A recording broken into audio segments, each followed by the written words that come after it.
ঐ কণ্টিলা, কালি যে তোক যে দিছিলো সেইকেইটা পঢ়িবলৈ তই পঢ়িলি নাই? পঢ়িলো ছাৰ, আপুনি দিয়া গোটেইখিনি পঢ়িলো মই। আপুনি দিয়া গোটেইখিনি মই পঢ়িলো, একদম সলসলীয়া ছাৰ। ঠিক আছে কচোন, এটা তোক মই এতিয়া প্ৰশ্ন সুধিম, তই ভালকে উত্তৰটো ক'ব লাগিব, ভুল নকৰিবি। এটা পাচিত 10টা আম আছিলে, তাৰে 8টা বেয়া হ'ল, তেতিয়াহ'লে কেইটা থাকিব কচোন তই? ছাৰ এইটো মোৰ কাৰণে প্ৰশ্ন হ'ল নি? এইটো ভাতৰ লগত পানী খোৱা নিচিনা। এইটো উত্তৰ হ'ব 10টা। সেইটো কেনেকে হ'ব আকৌ?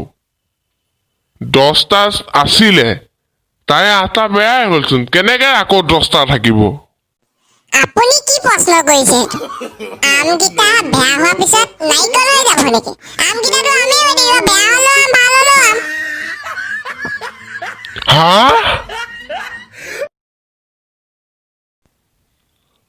ঐ, তোক যে অথনি যে ছাৰে যে দিছিলে সেইটো অৱহেলাৰ বিষয়ে লিখিবলৈ, তই কি লিখিলি?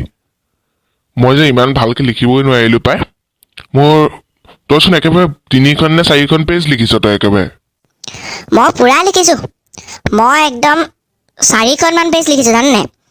মই ধুনীয়াকৈ প্ৰথম পেজখন ল'লোঁ, নাম চাম লিখিলোঁ, তাৰপিছত ছেকেণ্ড পেজখন এৰিলোঁ, থাৰ্ড পেজখন এৰিলোঁ, ফ'ৰ্থ পেজখন এৰিলোঁ, তাৰপিছত 5th পেজখনত মই ধুনীয়াকৈ অৱহেলা বুলি লিখি দিলোঁ, আৰু তাত লিখিলোঁ ইয়াকে কয় অৱহেলা।